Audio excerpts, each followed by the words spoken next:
Voilà, ça doit être bon, on doit être en direct. Donc bonsoir à toutes et tous et bonsoir à toi, Christian. On est content de te retrouver. Moi aussi, je suis très content de te retrouver et puis de vous retrouver, même si je ne vous vois pas, mais bon, bonjour à tous et à toutes. On vous voit pas, mais on vous sent, vous êtes bien là. Donc ce soir, ah oui, je vais juste faire une petite partie technique parce qu'il y a des changements chez Google en ce moment. C'est plus comme avant avec les questions sur le côté sur Hangout. Donc c'est un lien que je vous ai mis à part donc sur la page de la Web TV. Quand vous cliquez dessus, ça vous ouvre une fenêtre web toute blanche et vous regardez bien tout en bas. Vous avez la possibilité de poser vos questions tout simplement dans cette page. Voilà. Donc c'est juste des petits changements il faudra juste prendre l'habitude. Après, ça va pas changer grand-chose. Voilà, donc c'est tout pour la partie technique. Donc on espère que tout va bien se passer ce soir. Et ce soir, tu vas nous parler du Graal. Oui, Donc je te laisse nous raconter tes belles histoires. On est très content en tout cas de te retrouver pour nous emmener dans tes voyages fabuleux. Vas-y. bon alors bonjour, rebonjour. Alors voilà comment je vais vous expliquer un petit peu des choses bon, que j'ai trouvées ou que je voudrais partager avec vous.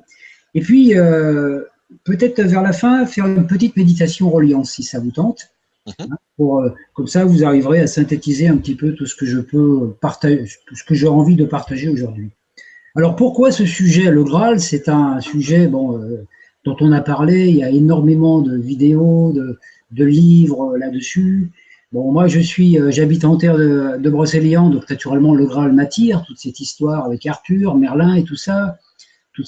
Et en fait, on peut se poser la question, qu'est-ce que le Graal? Parce que c'est vrai qu'on a eu beaucoup d'interprétations différentes. Alors il y en a qui disent que c'est une coupe, que c'est un chaudron, d'autres que c'est une pierre, d'autres que c'est un vase, d'autres que c'est un mythe, et d'autres, il y en a même qui disent que c'est une femme, hein, ou la femme en général. Donc le féminin. Donc il y a beaucoup de. Alors moi, comme je suis chercheur dans l'âme, j'ai essayé de trouver le lien entre toutes ces choses, et je me suis dit pourquoi ce nom, pourquoi cette coupe, voilà. Donc, alors, là, pour commencer ma démarche, je me suis interrogé sur l'étymologie du mot Saint Graal. Parce que Saint Graal, on l'écrit S-A-I-N-T, plus loin Graal. Il y en a qui écrivent sans réal. Et moi, en fait, dans l'étymologie que j'avais, le mot Saint Graal, je l'ai écrit sans Raal, c'est-à-dire S-A-N-G-R-A-A-L. Donc ça fait sans Graal, hein. Et en fait, quand on découpe ce mot, on a le mot sang à côté du mot ra et à côté du mot al, enfin de la syllabe ral. Sang, ra, al. Et en fait, c'est quand j'ai lu ça que ça m'a fait un déclic parce que l'énergie de al, c'est l'énergie d'Alcyone, c'est-à-dire l'énergie qui descend de la source, et l'énergie de ra, c'est l'énergie qui monte de l'intraterre. Donc, quand on a le sang qui est animé par l'énergie de Ra qui monte du centre de la Terre et de Al qui descend, on a le Saint Graal.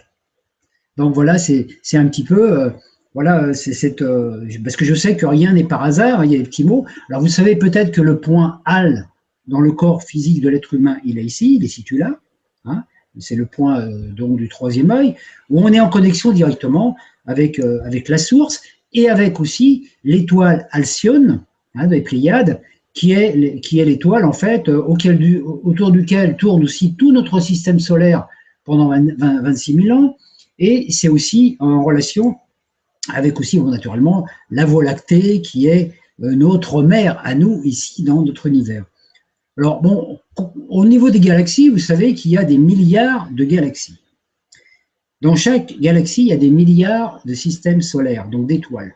Donc nous, là je ne peux pas vous présenter l'image, mais peut-être un jour j'arriverai à la synthétiser parce que c'est une image assez grande, de voir qu'on est vraiment un point infini dans l'univers, quoi, par rapport à tout ça, mais qu'on est quand même important, mais il ne faut pas croire qu'on est les seuls dans l'univers. Naturellement, ça c'est, hein, maintenant on le sait, parce que c'était un petit peu vaniteux de croire que Dieu il avait créé tout ça uniquement pour nous mettre sur la terre en tant qu'être dit intelligent, entre parenthèses. Voilà. Donc alors, l'énergie de Hall, L'énergie de Hall, c'est une énergie qui vient de la source, donc qui vient de Halcyon, par le rayon blanc, par l'intermédiaire de l'archange aussi Métatron. Donc c'est une énergie de lumière blanche qui descend et qui va naturellement s'activer aussi, déjà dans un premier temps, au sein de la Voie lactée. Alors, vous voyez la Voie lactée, imaginez autour de la Voie lactée les 12 constellations. 12 constellations qui sont réunies en cercle, et ces 12 constellations réunies forment une sorte de chaudron. Chaque constellation est née à une mère génitrice. Les mères génitrices dont le zodiaque est la représentation. Donc chaque mère possède, on peut dire, un quantum d'informations. Alors, voilà, il y a la mère donc, du Verseau, la mère du Poisson, la mère du Bélier, etc. Donc elles se sont toutes réunies pour mettre toutes leurs énergies ensemble dans ce gros chaudron. Donc on trouve déjà ici l'étymologie du premier Graal. Le premier Graal, c'est le zodiaque au niveau de la source, donc au niveau, nous, de la Voie lactée. Et il faut savoir que ces mères génitrices, qui sont porteurs de tout ce quantum d'informations, ce sont des êtres très évolués, ce sont des êtres collectifs qui ont évolué dans d'autres univers avant le nôtre. Donc il y a des milliards et des milliards d'années, parce qu'on n'est pas le premier cosmos ni le premier univers. Il y en a eu d'autres avant nous, peut-être qu'on y a participé, mais enfin, en tous les cas, on a oublié, hein, ça c'est sûr. Donc voilà. Donc en tout cas, ces mères, elles ont une information qui a été expérimentée. De la même façon que nous, quand nous aurons atteint des plans de lumière suffisamment intenses, nous allons fusionner avec d'autres âmes, nous allons créer une entité groupe, et cette entité groupe participera un jour à la création d'un univers quelque part dans l'espace. Donc un jour, nous serons comme ces mères, nous ferons partie intégrante de ces mères, qui, je le rappelle, sont des énergies collectives, donc des groupements d'âmes.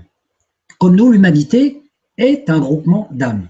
Donc, chaque mère est un archétype condensé d'informations. Alors, imaginez toutes ces 12 mères réunies en tour, hein, comme des belles déesses, et qui mettent toutes leurs informations, leur quantum d'informations à l'intérieur de cette Voie lactée.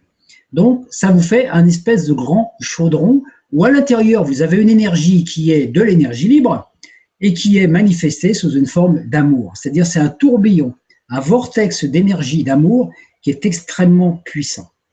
Extrêmement puissant. C'est l'onde que l'on appelle aussi dans la mythologie Eros, l'onde d'amour vibrale, et tout ce qui est à l'intérieur de la création, même en dehors de notre Voie lactée, est animé par cette onde d'amour. Quand on dit que Dieu est amour, ce n'est pas un concept émotionnel ou sentimental. L'énergie amour est l'énergie par laquelle le divin se manifeste. Donc nous sommes tous intégrés dans cela. Donc à l'intérieur de cette Voie lactée, vous avez aussi une étoile Sirius. Alors l'étoile Sirius est intimement liée aux 12 mères, et il y a une partie de l'étoile Sirius, une projection de Sirius qui a été projetée dans l'univers et qui est dans notre intraterre à nous. Donc vous allez voir le lien après. Là, ça paraît peut-être un peu compliqué pour certains. Voilà. Donc il faut toujours comprendre que quand une énergie elle est quelque part et qu'elle veut se manifester, elle projette une partie d'elle-même, mais jamais la totalité d'elle-même. Comme la source a projeté une partie d'elle-même dans notre création, mais elle reste. Nous, on est ici sur la Terre en tant que projection de notre soi. Notre soi est lui-même une projection d'une partie de nous encore plus lumineuse. Mais il y a toujours une projection d'une projection. Comme nous, sur la Terre, nous nous projetons dans des projets, dans des idéologies. Mais nous ne nous mettons jamais totalement dedans, parce que quand on se projette, si notre soi s'était projeté totalement dans la matrice, il n'avait plus qu'une possibilité de nous sortir. Donc c'est pour ça qu'il faut toujours, il y a toujours, donc une projection, c'est toujours voilà, une émanation, on peut dire une émanation de nous-mêmes. Donc à l'intérieur de ce grand chaudron, c'est là qu'a été élaboré aussi notre système solaire. Notre système solaire, dont Sirius est aussi donc le point central. Il faut savoir que l'étoile Sirius ne gère pas qu'un système solaire. Sirius gère plusieurs systèmes solaires. Nous sommes un système solaire du système solaire de Sirius. On ne sait pas exactement combien Sirius en gère, mais il en gère au minimum 12, puisque c'est toujours le nombre qu'on retrouve partout. 12 réunis en cercle avec le point central. Donc là, on a l'image du zodiaque. D'accord ? Alors ensuite, nous avons cette projection, donc nous ici sur la Terre, enfin dans notre univers, le Soleil avec les 12 signes du zodiaque. Donc, on a un zodiaque qui est projeté. Et après, c'est ce qu'on appelle le zodiaque héliocentrique, c'est-à-dire avec le centre, le soleil au centre. Et nous, sur la Terre, ici, en astrologie, nous utilisions un zodiaque géocentrique qui est différent du zodiaque héliocentrique puisqu'il y a un décalage à peu près de 24 degrés. C'est pourquoi que ça a ouvert un espèce de conflit entre astrologues qui disaient « moi j'utilise le zodiaque héliocentrique, moi j'utilise le zodiaque géocentrique, qui a raison ?» C'est un petit peu les cœurs et l'intestine. Moi, à un moment, j'avais écrit un article là-dessus pour réconcilier tout le monde. Je dis « ok, moi je sais qu'en zodiaque héliocentrique, je fais partie j'ai une énergie par rapport à mon signe solaire, et qu'en géocentrique, je n'ai pas tout à fait le même. Mais il y a une chose quand même qu'il faut voir, c'est que nous vivons sur la Terre.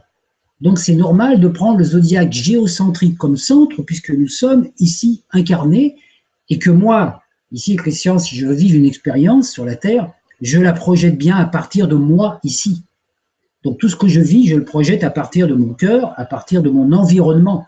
Si j'essayais de créer des choses sur la Terre en me concentrant, en disant « oh, je suis sur le soleil, je crée un truc sur la Terre », j'y arriverai pas puisque ce ne sont pas les mêmes vibrations. Donc, on peut dire, il faut savoir être humble, on est sur la Terre. Donc, quand il y a eu cette création de notre système solaire, et de notre univers, et de notre Terre, à l'intérieur de la Terre a été projetée l'image d'un autre zodiaque, donc le zodiaque géocentrique, dont je viens de parler. Et ce zodiaque géocentrique, il était dans une vibration lumineuse, c'est-à-dire que le zodiaque à l'intérieur de la Terre, il est à l'intérieur de chaque planète aussi, était un reflet du zodiaque de la Voie lactée. Vous voyez, 12 mers en haut, 12 mers en bas. Et à l'intérieur de la Terre a été déposé un noyau cristallin de couleur bleutée, qui est l'énergie de la mer cosmique aussi Isis, donc de ces 12 mers généticiennes, et qui, pendant une époque avant que nous soyons dans cette matrice complètement bloquée, était une énergie cristalline. Donc, du cœur de la Terre, vous avez ces 12 énergies qui forment un chaudron à l'intérieur de la Terre, avec un point central, un soleil. On retrouve toujours la même image. Un soleil au centre avec 12 autour, sur les 3 plans ici. Et vous allez voir l'interconnexion qu'on a avec ces 3 plans, nous, dans notre corps physique, parce que nous sommes un hologramme. C'est-à-dire que nous avons une capacité extraordinaire de nous relier, d'être reliés à ces 3 zodiaques. Alors, il y a une époque assez lointaine maintenant, qui s'est terminée il y a 12 500 ans, l'époque de l'Atlantide. Or, en Atlantide, on ne parlait pas du Graal. Pourquoi? Parce que l'Atlantide vibrait dans le Graal. Pour la bonne raison que toutes les âmes qui étaient incarnées en Atlantide avaient conscience d'une identité propre, donc chaque âme avait ses paramètres, avait sa fonction, mais était conscient du tout. L'humanité formait un tout. Et l'âme atlante était comme une sorte de grand cristal vibral, c'était un Graal vivant.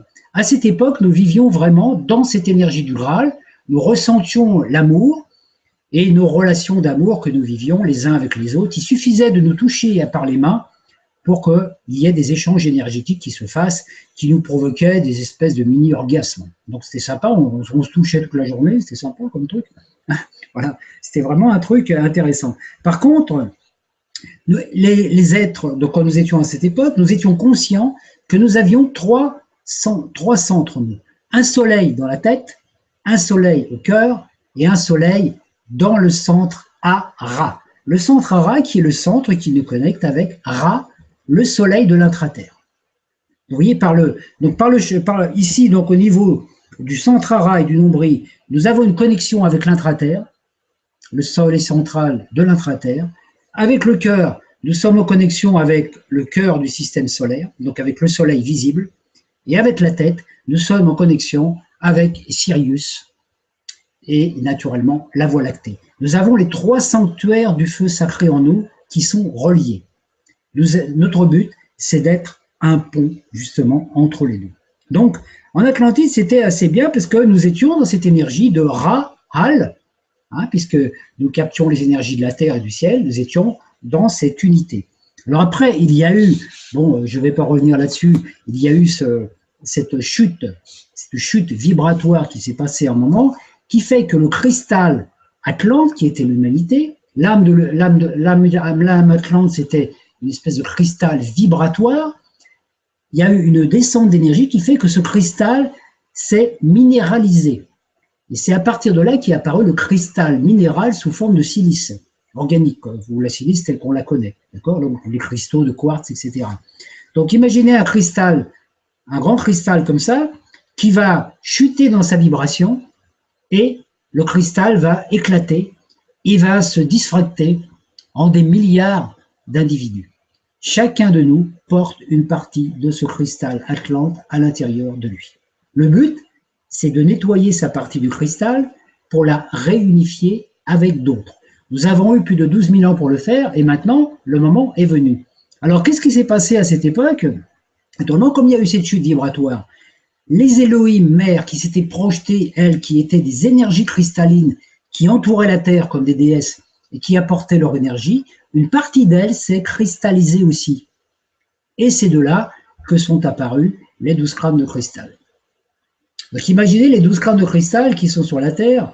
Il faut savoir que n'importe qui ne peut pas manipuler des crânes de cristal, même si on a découvert certains. On ne sait pas encore si on a découvert tous les véritables crânes, mais une chose est certaine, c'est que les 12 crânes de cristal véritables, qui sont, disons, la mémoire de la Terre, sont disposés autour de la Terre depuis la nuée des temps. Ils ont été séparés par la forme, mais pas par l'esprit. Donc imaginez 12 crânes de cristal réunis en cercle, avec un 13e crâne de cristal au milieu. Pourquoi il faut le 13e? Parce que le 13e, c'est celui qui synthétise les informations des autres. Et le grand maître Jésus, quand il est venu sur la terre, et bien d'autres avant lui, ont toujours rétabli cette image d'un cercle de 12 avec un point central. Jésus a été le point central avec ses 12 apôtres, comme le soleil est le point central avec les 12 signes du zodiaque. Donc, à cette époque atlante, nous avions cette conscience de toutes ces forces Elohim, de toute cette connexion. Donc, nous avions un savoir, une connaissance qui venait directement, puisque notre glande pinéale, notre pituitaire et tout était vraiment activé. Mais cette chute dans la densité nous a fait perdre cette connexion. Le treillis autour de la Terre s'est désactivé. Il a fallu recréer un treillis et il a fallu plus de 12 000 ans pour le recréer. Et ce treillis a été réactivé il y a 2000 ans par Maître Jésus et son expérience qu'il a vécue aussi, il ne faut pas oublier, avec Marie-Madeleine. Marie-Madeleine était l'incarnation du Graal sur la terre, tout comme Marie a été l'incarnation du Graal, tout comme Anna a été aussi l'incarnation du Graal. C'est-à-dire le féminin sacré qui ramène au divin. Hein? Donc c'est-à-dire c'est comme si on était dans une matrice, qu'on était né, on est tous morts, il faut qu'on retourne dans une autre matrice plus lumineuse pour pouvoir renaître, mais dans l'unité. Donc voilà, c'est tout, c'est important. Donc naturellement, comme on a chuté dans cette densité, on est passé sous dépendance de la planète Saturne, Saturne Thanatos, maître du temps, qui a bloqué Uranus, le maître de l'espace, dans un espace confiné. Donc c'est de là qu'a été créé ce qu'on appelle l'espace-temps. Il nous faut un certain temps pour aller d'un endroit à un autre. Hein? Donc dans la mythologie, on voit que Chronos, Saturne, a voulu tuer son père, il l'a émasculé, il a coupé carrément l'organe sexuel. Hein. Et donc toutes ces informations nous montrent bien, quand on les décrypte en détail, qu'en fait tout était déjà écrit là. Et que Saturne, c'est le Seigneur des Anneaux, hein, c'est le fameux Sauron du Seigneur des Anneaux, celui qui nous enferme. Parce que l'énergie de Saturne est une énergie cristallisante. C'est-à-dire que les atomes de notre corps, au lieu d'être contenus dans une forme qui ferait, je ne sais pas, 3 mètres ou 4 mètres de haut, est confiné dans un bonhomme comme le mien, comme moi, qui fait 1,70 m. Alors naturellement, mes atomes, ils n'ont pas beaucoup de place. Et qu'est-ce qui se passe quand les atomes ne peuvent pas bouger, quand elles n'ont pas de place? Elles ne peuvent pas créer d'énergie.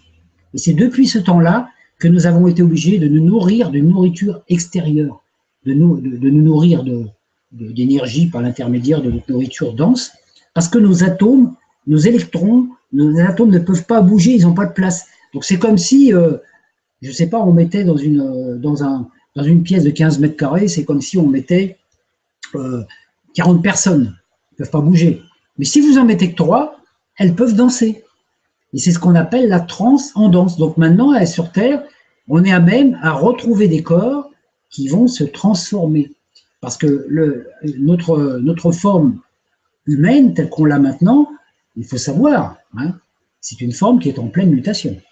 Tout va se transformer dans notre corps. Parce que depuis qu'on a traversé la ceinture photonique, quand il y a eu cet alignement planétaire, c'est nos cellules, nos atomes et toute l'organisation de notre corps. Donc, normalement, c'est prévu plus ou moins à long terme qu'on a plein d'organes qui vont changer. On va avoir des grandes oreilles. On pourra entendre plus loin. Donc, s'il y a quelqu'un qui dit du mal de nous quelque part, on pourra le savoir plus facilement aussi. On va perdre nos cheveux. Nos poumons vont devenir de plus en plus petits. Alors, qu'est-ce qui va se passer avec des petits poumons? Bon, on ne pourra plus fumer au moins, comme ça, ce sera déjà une bonne chose. Nos corps vont grandir, notre nourriture va changer, et aussi, la finalité, c'est que nos organes sexuels vont complètement s'atrophier parce qu'on n'en aura plus besoin. Ah, là, ça sera déjà... Donc, on est une race de mutants, actuellement. On est en train de muter dans notre dernière forme, qui est la forme humaine telle qu'elle sera. Donc, naturellement, c'est pour ça que ça passe aussi un peu par toutes ces transformations qu'on vit intérieurement, etc. Donc, chacun de nous a ce petit morceau de cristal à nettoyer. Alors, naturellement, comme nous sommes dans un univers où il y a eu ces voiles, ces fameux voiles qui nous ont enfermés, la ionosphère, donc la ceinture de ions qui entoure la planète, ça fait un premier voile. Le deuxième voile, la magnétosphère. Le troisième voile, l'héliosphère. Et quand la lumière d'Alcyone pénètre à travers ces voiles, il y a 95% de la lumière, de la vibration lumineuse qui y est occultée. Donc, ça fait déjà plus de 300 000 ans aussi qu'on vit avec une énergie moindre. Et là, depuis l'époque de l'Atlantide, on vit avec même pas 0,5% de l'énergie qu'on devrait avoir.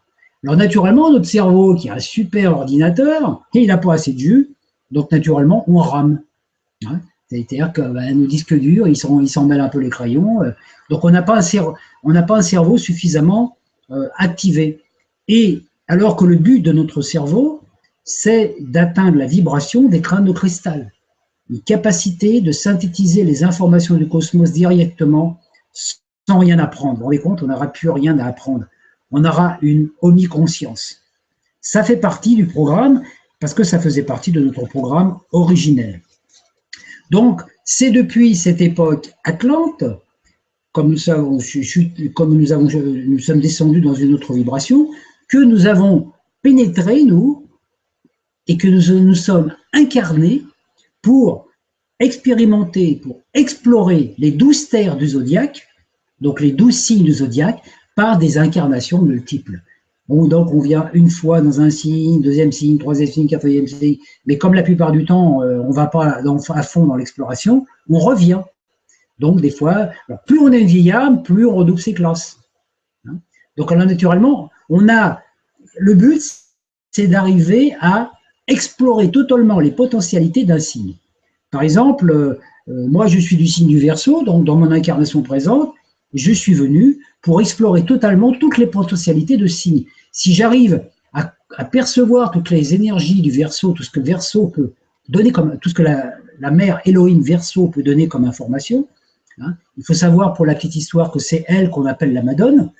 Hein, quand on a cette énergie-là, quand on arrive à la trouver, à partir de là, je peux travailler sur un autre signe.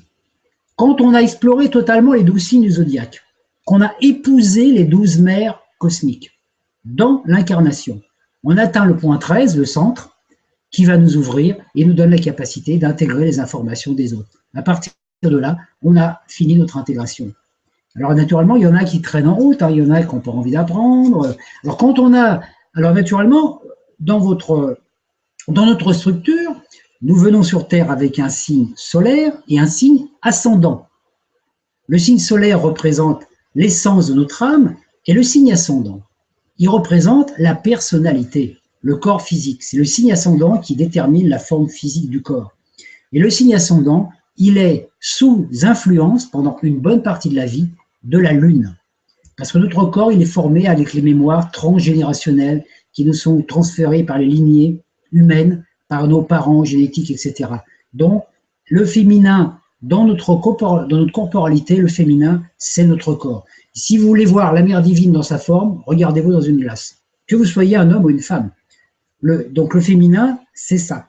Parce que en astrologie, on voit que c'est la Lune qui va créer le corps, avec Saturne, le Seigneur des Anneaux. Il nous tricote un petit corps, et puis on dit, tu vas faire avec. Donc naturellement, on a un corps qui nous donne la capacité d'explorer un signe, et puis le signe de notre essence solaire, notre signe solaire, représente l'essence. Donc on peut dire que, bon, je donne mon exemple comme ça, vous comprendrez mieux. Moi, je suis Verseau, ascendant Sagittaire. L'énergie du Verseau, je dois la transférer ou la partager sur la Terre par l'intermédiaire de mon corps, qui est une énergie de Sagittaire. C'est pour ça aussi que, bon, je voyage, je parle, j'enseigne. Si j'étais un ascendant Taureau, j'aurais peut-être créé un lieu de vie où j'aurais cultivé des carottes et des poireaux bio, par exemple. D'accord, hein? Si j'étais du signe de la Vierge, ascendant Vierge, bah, peut-être que je serais devenu un guérisseur. Donc on a tous un potentiel, on a tous une mission de vie, et c'est ce que j'essaie d'expliquer aux gens quand ils me demandent une étude personnelle. D'accord? Donc il faut bien prendre conscience qu'il y a des gens des fois qui disent « Oui, mais il paraît que quand on prend de l'âge, on devient plus notre signe ascendant. » Alors, si vous devenez plus votre signe ascendant en venant de l'âge, ça veut dire que vous n'avez pas compris l'unité. Parce que ça voudrait dire qu'on a un moment de notre vie dans lequel on vit notre signe solaire et un moment dans lequel on vit notre signe ascendant. On reste dans la dualité, alors que le but, c'est de marier les deux. C'est que notre âme lunaire doit se purifier pour réintégrer l'âme solaire et épouser le corps. Et quand le corps il est épousé par les énergies de l'âme, l'âme elle-même est épousée par Psyché, c'est ce qu'on retrouve dans la mythologie, Psyché qui épouse l'âme, Eros. Eros qui épouse Psyché. Psyché, c'est l'âme. Donc quand Eros épouse Psyché, Psyché épouse le corps, il y a unité, corps, âme, esprit. Les trois soleils sont réintégrés en nous. C'est tout le travail qu'on a été à faire. Donc, avant la chute atlantéenne, il y avait naturellement des êtres qui ont préparé le plan de l'alchimie. Parce que notre vie, de vie en vie, c'est une alchimie pour retrouver nos mémoires perdues. Hein, on est tous un peu Alzheimer quelque part. Et les initiés en Atlantide qui ont initialisé la réunification, c'est Isis et Osiris, qui étaient des êtres très lumineux, des princes atlantes, qui par la suite ont été déifiés. Et c'est eux qui ont été à l'origine de la chimie tantrique, c'est-à-dire la réunion des corps pour la réunion des âmes. Après, bon, il y a eu beaucoup d'expériences comme ça qui ont été réinitialisées en Égypte, parce que Akhenaton aussi et Néfertiti. Après, vous avez eu Salomon et la reine de Saba, Jésus et Marie-Madeleine. Tout cela, c'est des couples alchimiques, des êtres qui ont essayé de réunir le masculin et le féminin en passant par le corps physique. Parce qu'il y a plusieurs étapes. Il y a l'étape, en alchimie, vous avez l'étape de l'œuvre noire. L'œuvre noire, c'est d'un seul coup, vous prenez conscience de quelque chose, vous commencez à faire un travail de nettoyage. Ça, c'est toute l'énergie de Moïse dans l'histoire de l'humanité. Après, il y a eu, une fois que le plus gros est nettoyé, vous avez l'énergie de l'illumination, l'éveil. L'éveil, c'est l'époque, c'est Bouddha. Bouddha a apporté l'éveil à l'humanité. C'est-à-dire une conscience plus élargie, une capacité de s'ouvrir à d'autres plans, à cette compassion, à cet amour, etc. C'est la deuxième phase. Par contre, c'est la phase que l'on vit quand on est en méditation. Quand on est en méditation, on est dans notre phase bouddhique, etc. Par contre, il y a une troisième phase à l'œuvre, qui est l'œuvre alchimique. Donc, la première œuvre avec Moïse, c'est la Vierge Noire. Avec Bouddha, c'est la Vierge Blanche, donc Marie, c'est amour. Et la troisième étape qui a été occultée, justement par l'intermédiaire des certaines religions comme le catholicisme et tout ça, c'est la transfiguration. Marie-Madeleine, moi je l'ai expliqué, j'en ai parlé dans mes écrits, et puis bon, il y a un truc, je ferai quelque chose là-dessus particulier un jour. Marie-Madeleine, c'est la Vierge rouge. La Vierge rouge, la Vierge pourpre, la couleur rouge, la couleur du phénix. Marie-Madeleine était vêtue de rouge, c'était pas pour rien. Et c'était une initiée tantrique. Et justement, dans la religion, on nous a occulté le fait que Marie-Madeleine était le Graal et que Jésus était l'épée. Il fallait l'épée et le Graal, il fallait les deux pour réunir la coupe et l'épée, qu'on retrouve dans toute la symbolique arthurienne. Alors moi, j'ai étudié à un moment, je me suis dit, ouais, l'épée Excalibur. Vous avez déjà vu l'image? L'épée Excalibur qui est plantée dans un roc. Et quand l'épée Excalibur est plantée dans la terre, toute la terre vibre. Pourquoi? Parce que l'épée Excalibur, c'est l'épée du Verbe. Et dans une autre imagerie, vous avez Saint Michael l'archange, qui lui aussi plante son épée de lumière dans la terre. Et en fait, si on fait le parallèle entre les deux, l'épée de Saint Michel, c'est Excalibur. Et quand le Verbe est planté dans la terre, naturellement, il fait vibrer la terre. Donc, quand l'énergie de Michael pénètre en nous, par l'intermédiaire de notre chakra coronal, et qui descend, et qu'elle prend tout notre corps, et puis nos deux bras, c'est comme si vous aviez une épée qui était plantée dans le corps. Mais une épée de lumière. Une épée qui va toucher le cœur de la terre et qui va la faire vibrer, et qui va changer complètement la vibration de notre corps. Parce que Michael, travaille avec l'énergie Christ, hein, c'est le Christ Michael, c'est une double énergie, dont nous avons des points d'énergie en relation dans notre corps. Donc naturellement, quand on voit toute cette imagerie dans le Graal qui nous a été donnée, le roi blessé, hein, on voit le roi Arthur blessé. Alors comme le roi Arthur il est blessé parce qu'il y a son meilleur chevalier qui est parti avec sa femme, hein, vraiment Arthur il est blessé par l'amour. Dans l'histoire du Graal, le roi pêcheur est blessé aussi par l'amour. Hein, et tous les deux, ils ont été, le roi du Graal a été blessé par une lance. Jésus sur la croix a été aussi, il a reçu aussi un coup de lance. On retrouve tous les éléments du Graal, l'épée, la coupe, et puis aussi la lance dans toutes les initiations partout. Donc c'est tout des petites choses qui nous mènent, on peut dire, sur une connaissance. Alors après, bon, vraiment, il y a les alchimistes qui ont repris le flambeau. Vous avez aussi les Templiers qui aussi avaient leur rôle à jouer parce qu'ils travaillaient avec un complexe templier universel qui était dans l'intraterre, hein, c'est pas pour rien. Donc tout depuis le début des temps a été organisé pour que la chose se mette en place, pour que nous puissions, à un moment, retrouver ce Graal. Alors naturellement, nous recherchons le Graal dans on peut dire dans un élément, par exemple, le mythe du Graal a été, je dirais, transformé religieusement par la chrétienté, par l'Église catholique, en vase. On dit que c'est le vase dans lequel a été recueilli le sang du Christ. D'accord? Donc, je ne sais pas si Joseph d'Arimathie a vraiment recueilli le sang du Christ, mais vu le contexte dans lequel ça s'est passé, je ne sais pas comment il aurait pu faire. Et si Jésus était mort sur la croix, il n'aurait pas pu recueillir de sang, puisque quand le cœur est fini d'arrêter, est fini de battre, le sang ne coule plus.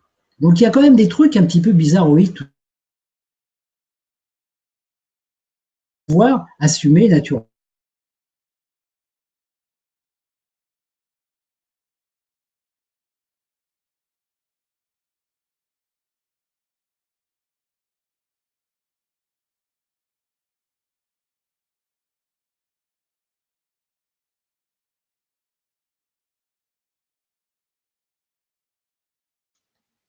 Bon, on dirait que Christian est resté coincé. Il est bloqué. Donc, je ne sais pas si tu m'entends, Christian, mais si tu peux peut-être soit ressortir et revenir. Ah, c'est revenu, c'est bon.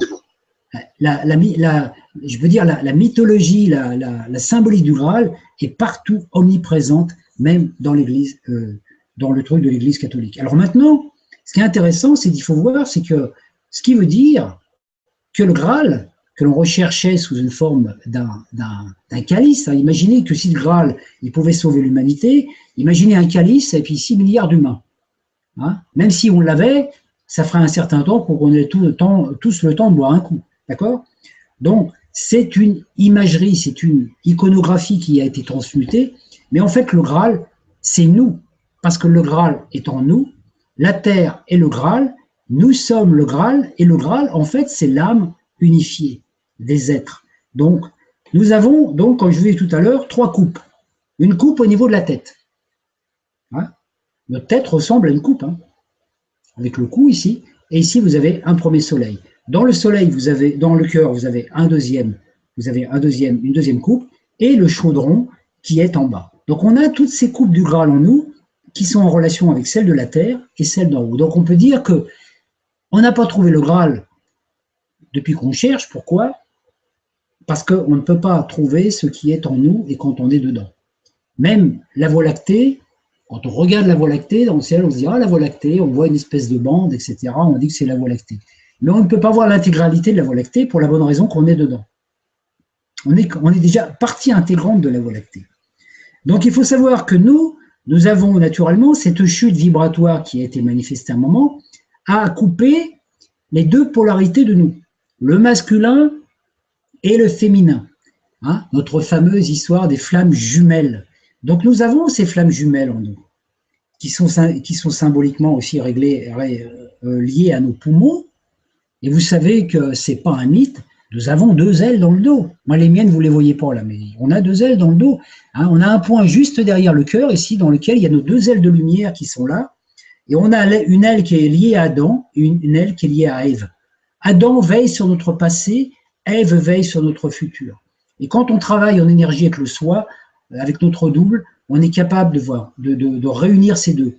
Le passé, c'est tout le côté, aussi ici, qui est lié au côté gauche avec l'énergie de Michael. Le futur, c'est le côté du foie. Le foie est un organe de divination, vous le savez. Hein. Donc, on a la rate et le foie, le passé et le futur. Et au centre, on a le présent qui descend dans le cœur et le plexus solaire. Donc, en fait, on a vraiment tous les éléments de la quête en nous. Donc, il faut s'affranchir du passé et du futur, c'est-à-dire de toute projection, pour passer le passage étroit qui est celui du cœur. Quand le cœur est activé, on est libéré des incarnations parce qu'on est redevenu un soleil au milieu du zodiaque. Donc, le principe, ça a été, dans un premier temps, de réunifier sur la Terre le masculin et le féminin, donc l'homme et la femme, et aussi, comme nous sommes des êtres androgynes, chacun doit se réunifier avec sa polarité opposée. Moi, en tant qu'homme, je dois me réunifier avec ma femme intérieure. Hein, je l'ai cherché pendant longtemps, la femme intérieure, je me dis, mais elle est où, pourquoi, voilà, etc.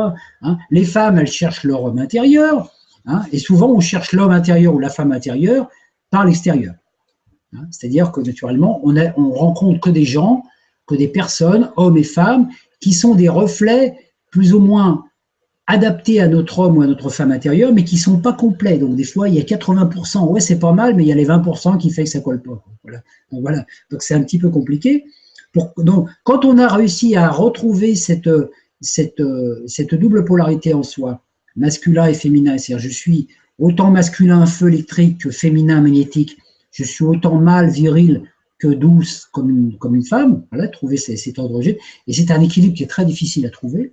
Quand on a trouvé cet équilibre en soi, on redevient un être complet. À partir de là, il y en a qui disent « Ah, ça y est, tout est réglé. On est tranquille. Moi, j'ai mon masculin et mon féminin, je peux vivre tout seul. » C'est vrai. Dans le principe de base, c'est vrai qu'on peut vivre tout seul, qu'on a réunifié le masculin et le féminin, puisqu'on manque de rien. Par contre, on n'est pas ici, on est venu ici pour faire un travail. Et ce qui a été désuni par l'incarnation sur la Terre, donc l'homme et la femme, dans son unité, doit être réuni sur la Terre. Tout ce qui a été lié sur la Terre ou tout ce qui a été délié sur la Terre, c'est ici sur la Terre. C'est pour ça que à chaque fois qu'on décède et qu'on n'a pas réglé un problème, on pense qu'en partant de l'autre côté, on va régler le problème. Non, on revient. On dit, t'as pas réglé ton truc. T'as acheté une bouteille de coca, là, tu vas revenir la ramasser dans ta vie suivante. Ah. Et puis après, quand on revient, on dit, mais qui c'est qui a foutu cette bouteille de coca, là? C'est nous, voilà. Donc, on revient. Tout ce qui a été lié, donc tous les serments qu'on a fait, par exemple, il y en a qui ont fait des serments de chasteté. Hein. Moi, je sais que ça m'est arrivé dans une vie passée, il paraît, serments de chasteté et de célibat. Ben, dans cette vie, à chaque fois que j'essayais de faire quelque chose qui était l'opposé de ça, c'est-à-dire me marier, etc., tout ça, il y avait toujours un truc qui bloquait. Pourquoi? Parce qu'il y avait le petit serment qui était là, dit, t'as prêté serment. Donc, à un moment, il faut dire, oh, vous nettoyez tous les serments là-haut, hein, je veux plus de tout ça. Donc, on remet des nouvelles intentions. Et ça, on ne peut le faire que pendant l'incarnation, parce que ça fait partie de notre expérience. Donc, comme l'homme et la femme ont été séparés sur la terre, Adam, Ève, on n'arrête pas de se courir après depuis des millions d'années, hein, puis même, on a du mal à se comprendre, parce qu'on dit rouge, l'autre il comprend bleu, etc. Et en fait, le principe, c'est de se réunifier. C'est pour ça que la troisième phase de l'œuvre alchimique, celle accomplie par Jésus, avec Marie-Madeleine, est une œuvre qu'on doit réaliser sur la terre. C'est-à-dire que l'homme et la femme, quand ils ont retrouvé leur unité vibrale, leur unité entre masculin et féminin, vont pouvoir partager cette information avec une personne de sexe opposé qui, elle aussi, a fait le travail. Alors, normalement, si moi, je suis homme et femme, je suis deux. D'accord? Si je trouve une femme qui est homme et femme, ils sont deux. Donc, en fait, si j'ai une relation physique, sexuelle avec elle, on sera quatre. On ne sera pas que deux. Et le but, c'est que ces quatre se réunifient en un. C'est réconcilier l'homme et la femme par l'âme, par l'esprit, mais aussi par le corps. Et c'est le travail qui avait été initialisé par Jésus, qui a été sapé un peu après par la religion, etc. Et c'est ce passage-là qu'on a occulté dans les Écritures. Parce que naturellement, en maintenant, regardez au Moyen-Âge, on mettait les moines dans des monastères, les nonnes dans des couvents, l'homme et la femme. Alors, les moines, ils pensaient aux femmes, hein, parce que de temps en temps, ils avaient aussi des montées de Kundalini. Les femmes, elles aussi, elles avaient des petits désirs qui montaient, mais elles n'avaient pas le droit. Enfin, il paraît qu'il y avait des souterrains, mais bon, où ils se rejoignaient des fois, mais bon, ça.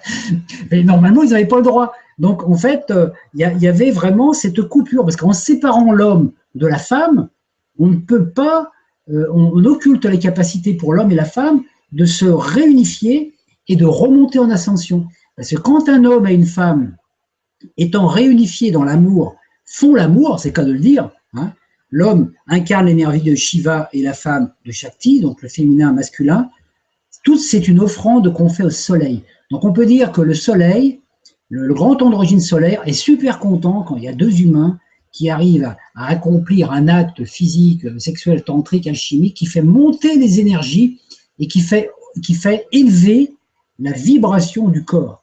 Parce que c'est quelque chose, quand cette alchimie est bien accomplie, c'est quelque chose qui permet à des flux d'énergie du centre de la Terre de monter dans notre colonne vertébrale et de générer l'élixir d'immortalité dans notre tête. Imaginez deux serpents là, qui crachent du venin, et ce venin-là, ça vous nourrit. C'est-à-dire que quand on arrive à ça, on n'a plus besoin de manger. On peut se nourrir d'amour et d'eau fraîche. Donc une fois qu'on a réunifié ça par le corps avec une personne, on est en osmose avec tout. C'est-à-dire il suffit de toucher un animal, de toucher un arbre et tout, on est dans cette énergie d'échange. On n'a pas besoin de vivre tout le temps avec la personne, puisque ce lien, il a été recréé. Ce qui a été créé ce qui a été lié sur la Terre est lié dans le cosmos. Donc c'est quelque chose de fabuleux. Donc on ne va pas s'accrocher à la personne, mais il y a un moment, il faut vivre cette unité. Cette unité, donc, qui passe par le corps. Donc, naturellement, c'est ça qui va permettre, justement, donc, quand nous avons réussi à faire ce travail, déjà individuel, nettoyer notre corps mental, notre corps émotionnel, notre corps physique, de toutes ces vieilles mémoires, notre corps éthérique, naturellement, notre corps devient un Graal. Et quand un Graal s'unit à un autre Graal, ça fait un plus grand Graal. Et quand il y a plusieurs personnes qui s'unissent, ça avait été dit par Maître Jésus, on est dans des temps de réunification, de grands changements, n'est-ce pas Stéphane, hein? Donc, où quand les gens se réunissent, quand il y a une osmose énergétique qui se passe entre les gens, il y a vraiment des Graals qui se remanifestent sur la Terre. Donc on est vraiment, c'est 150 ou 200 personnes qui s'unissent dans cette énergie, ça recrée une entité de Graal sur la Terre, c'est-à-dire un espèce de vortex ascensionnel qui va bénéficier aussi à ceux qui n'ont pas encore atteint cet état. Mais naturellement, ceux qui ne veulent pas, on ne peut pas les forcer, puisque le but, nous avons une mission, nous en tant qu'êtres humains, c'est de rétablir la vibration atlante à notre époque, la relation d'unité, mais nous ne revivrons pas l'Atlantide. Il y en a qui disent « Ah, on va retrouver l'Atlantide ». Non, parce que depuis, on a évolué, puisqu'on a fait un pas supplémentaire, on est descendu bien au fond de la bouse pour voir ce qui se passait, et maintenant on remonte. Donc c'est sûr qu'on ne revivra pas pareil, puisqu'on a une expérience en plus. Donc, on peut dire que quand on regarde le zodiaque, quand on est en connexion avec le zodiaque, on voit le Graal. Alors, je vous propose maintenant une petite méditation pour pouvoir ressentir un petit peu cette connexion. Si ça... Alors, pour cette méditation, je vous conseille de fermer les yeux d'être bien installé, hein, de préférence, il faut mieux être assis quand même. Parce que coucher, partez, c'est pas la bonne énergie pour faire le travail. Et puis, veillez à ne pas avoir de téléphone qui vous dérange ou un chat qui va vous sauter dessus d'un seul coup, là, parce que ça, pour l'instant, il faut vraiment être tranquille. Hein. Coucher les enfants s'ils ne sont pas couchés. Alors voilà, donc fermez les yeux et puis vous allez vous recentrer sur votre cœur et imaginez, ressentez que vous êtes sur une montagne très élevée. Le ciel est constellé d'étoiles. Vous avez une vision à 360 degrés sur le ciel qui vous semble comme une coupe à l'envers. Connectez-vous à votre cœur et envoyez des intentions pensées à ces étoiles, des énergies d'amour, de reconnaissance. Envoyez une pensée envers la Voie lactée. Visualisez maintenant, au-dessus de votre tête, un immense chaudron cristallin marqué des signes du zodiaque. Autour de celui-ci se trouvent 12 mers veilleuses.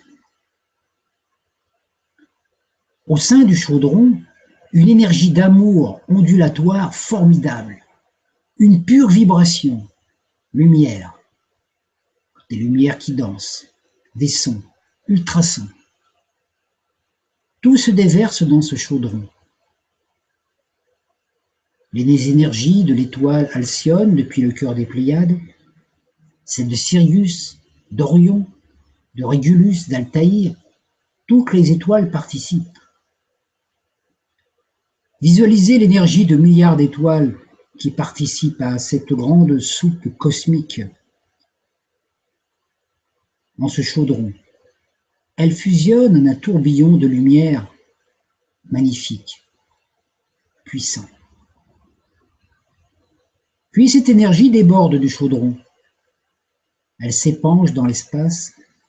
Elle coule comme une fontaine de jouvence. Sentez-la couler sur votre tête, sur vos cheveux, votre fontanelle, vos oreilles. Et puis pénétrez aussi à l'intérieur de votre tête, par votre fontanelle, dans votre cerveau, dans vos yeux, votre bouche, tout votre tête. Sentez cette belle énergie blanche, lumineuse, vibrale. C'est de l'amour pur. Elle descend dans votre cou, dans vos épaules, dans votre thorax, votre poitrine, votre cœur, vos poumons, vos bras aussi, jusqu'au bout de vos mains. Puis elle continue sa descente le long de votre corps, devant, derrière, dehors, autour. Tout cela active vos chakras, votre plexus, puis descend jusqu'à votre centre hara, votre ventre, vos organes sexuels. Puis elle descend le long de vos cuisses, de vos jambes, de vos mollets, de vos pieds. Puis cette belle énergie de lumière se répand sur la terre, autour de vous, comme une flaque d'eau. Voyez-la se répandre sur tout le globe, sur les 7 continents, sur les océans. C'est la pure énergie de l'éros vibrale. Tout ce qui vit sur terre est touché par cela. Puis l'énergie pénètre maintenant les couches de la terre, les 7 corps de Gaïa. Car Gaïa, tout comme vous, possède des corps vibratoires. Un corps astral, un corps mental, un corps causal. Voyez cette énergie couler dans les sœurs de la terre et toucher le cœur même de Gaïa, qui est la demeure de l'absolu dans ce monde. Percevez ce cœur comme un cristal bleuté, strié, avec des radiations verdoyantes, éclatantes. Il est posé au sein d'une immense coupe gravée au signe zodiaque. Il a la forme d'une étoile à 12 branches, et de chaque branche rayonne une énergie qui se connecte au crâne de cristal disposé tout autour de la Terre, dans la 5e dimension. Cela génère un immense vortex d'énergie cristalline bleue qui s'élève comme une tornade, traverse les couches de Gaïa et ressort par tous les pores de la Terre.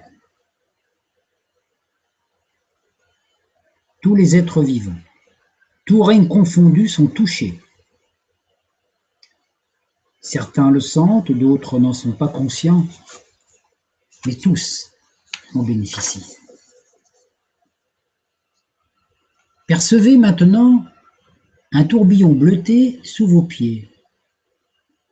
Il monte par vos pieds, par vos malléoles, par vos chevilles, vos jambes, jusqu'à vos genoux, vos cuisses et votre périnée. Et petit à petit, il envahit votre intériorité au niveau du centre hara.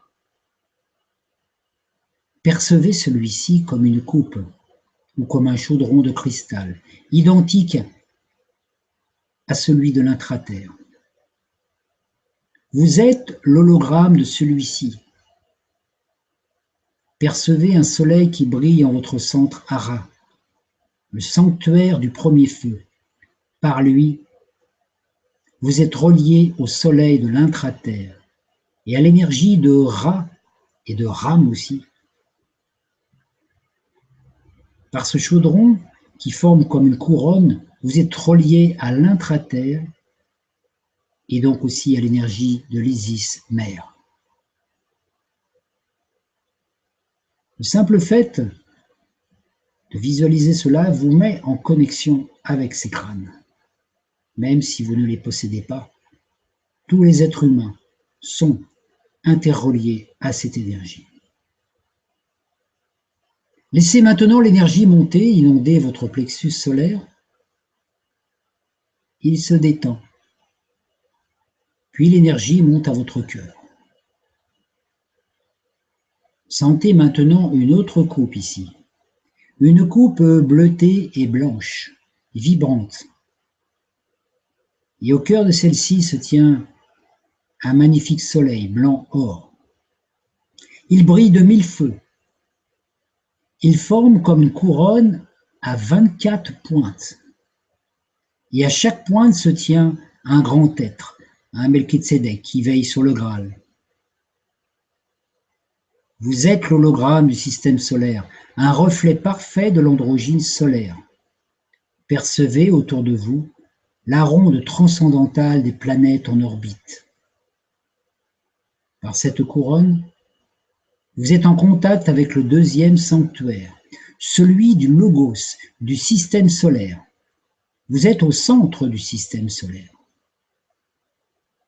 Vous pouvez sentir aussi derrière votre cœur, sur votre colonne vertébrale, un point particulier, un point marqué de l'énergie de Christ, et à partir de ce point, sentir aussi les ailes de votre dos se déployer, des ailes de lumière, des ailes d'amour.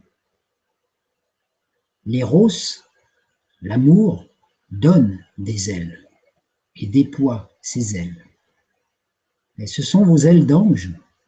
Elles ont toujours été là. Sentez maintenant l'énergie qui monte jusqu'à votre thymus, votre gorge, et puis qui monte jusqu'à la couronne de votre tête. Vos oreilles, vos dents, votre langue, tout baigne dans cette énergie remontante. Jusqu'à votre cerveau, jusqu'à la fontanelle. Ressentez les 12 points étoiles situés autour de votre tête. Il y en a 3 devant qui forment un triangle, 3 à l'arrière de votre tête, 3 sur la gauche, 3 sur la droite. Percevez que chacun est relié à une mer zodiacale.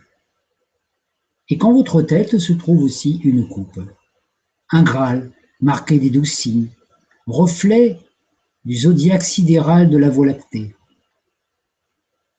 Votre glande pinéale brille alors comme un soleil. Elle est en contact direct avec Sirius et avec le rayon blanc d'Alcyone qui active votre troisième œil. L'énergie de Hal est intégrée en vous. Ici est le sanctuaire du troisième feu. Par lui, vous êtes relié au cœur de la Voie lactée, aux Elohim, aux mères généticiennes.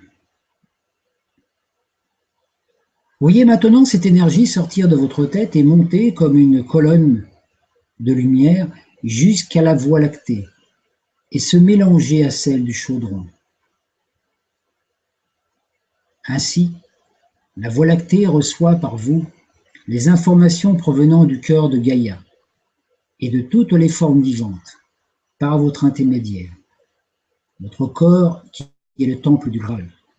Et vous recevez à votre tour les informations de la source et de la Voie lactée que vous allez pouvoir transmettre aussi par votre vibration, par votre aura, par vos rayonnements aux êtres de la Terre. À l'humanité, tout règne confondu, minéral, végétal, animal et humain. Une fois cette connexion établie, il suffit d'y porter attention de temps en temps afin de maintenir celle-ci. Vous pouvez la faire tous les jours. Cela vous permet de ressentir ce qu'est d'être un pont de lumière. L'amour vibral s'exprime à travers tout votre corps transcendé.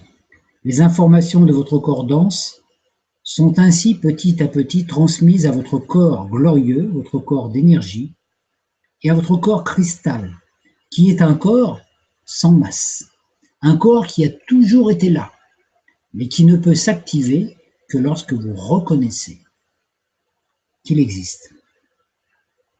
Par ce fait, vous n'êtes plus soumis aux influences du noyau électromagnétique, mais en contact permanent avec le nouveau corps de Gaïa par votre nouveau corps.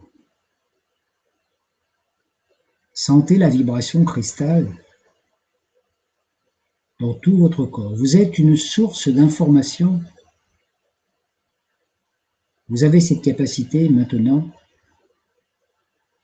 de tout savoir, ce dont vous avez besoin de savoir directement. À chaque fois que vous sentez que votre énergie redescend dans la vibration électromagnétique de la matrice, vous pouvez avoir une intention ou refaire cette méditation ou simplement la revisualiser pour rétablir le courant. Mettez votre attention sur cette intention. Dans le ici, maintenant. Tout ce qui a été visualisé et perçu est réalisé. Il suffira maintenant pour vous de le reconnaître à chaque instant comme étant déjà réalisé. Ainsi est rétabli le courant du sang de Rahal dans votre corporalité, dans votre temple corps, et la lumière blanche et dorée forme autour de vous une aura de lumière magnifique.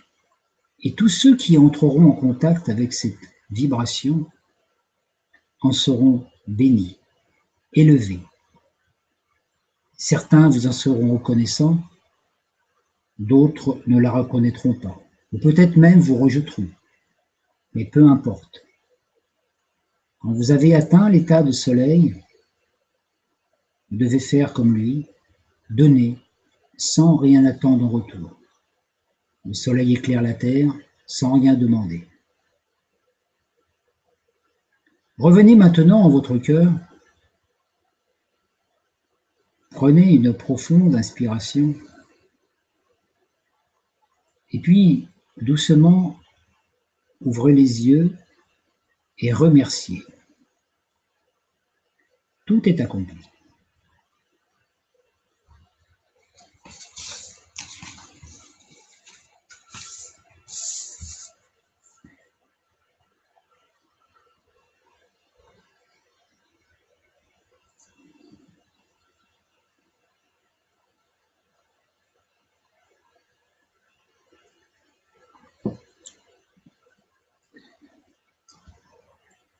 Voilà, je laisse maintenant la place aux questions parce que voilà, parce que je pense. Merci. Merci beaucoup. Donc, on va maintenant passer aux questions. Alors, donc, vous pouvez les poser directement dans le chat. Et moi, je vais les récupérer, je vais les poser. Alors, on a Lisiane qui nous dit « Et que peux-tu nous dire de la grande Lémurie ?» Ah, pourquoi la grande Lémurie? Pourquoi pas la petite? Alors, il faut savoir que la Lémurie, c'est une expérience qui a été vécue avant l'Atlantide, hein, et que pour les besoins de l'expérience humaine, créée par le grand androgyne, il a fallu qu'on passe par différentes phases. Alors, à l'époque avant la Lémurie, il y avait encore une forme d'expérience dont on n'a aucun souvenir parce que c'était vraiment dans une vibration beaucoup plus, je dirais, végétative. À l'époque, on avait un peu une conscience qui était comme les végétaux. Hein. Alors qu'à l'époque de la Lémurie, notre conscience, notre expérience était destinée à atteindre la vibration de l'émotion. Hein. Si je compare la Lémurie, je pourrais dire la Lémurie, c'est un peu comme dans le film, comment on appelle ça avec les singes, là, La planète des singes. Voilà. À cette époque-là, on avait une conscience du divin, c'est-à-dire qu'on vivait un petit peu dans une conscience comme les animaux, c'est-à-dire on connaissait les pouvoirs, on disposait de gros pouvoirs magiques à l'époque, on était des magiciens, mais on percevait les forces de la nature comme étant les manifestations du divin. C'est-à-dire qu'à l'époque, quand il y avait un orage, on avait l'impression que Dieu était en colère. Hein. Quand il y avait des tempêtes, on avait l'impression que Dieu n'était pas content. Quand il y avait des bonnes récoltes, etc. Donc on percevait les éléments comme étant Dieu, comme on retrouve dans les anciennes civilisations aussi, hein, déjà un peu plus récentes. C'est-à-dire que nous étions des âmes incarnées dans des corps qui étaient encore proches de l'animalité, hein, qui ressemblaient justement un petit peu à des singes. C'était une forme un peu hybride, mais nous n'étions pas des singes. Hein. Et donc, on a fait une expérience comme ça pendant des milliers d'années. Et puis, quand on a réussi quand l'expérience est terminée, parce qu'on avait suffisamment intégré d'informations par cette expérience, la Lémurie n'avait plus lieu d'être.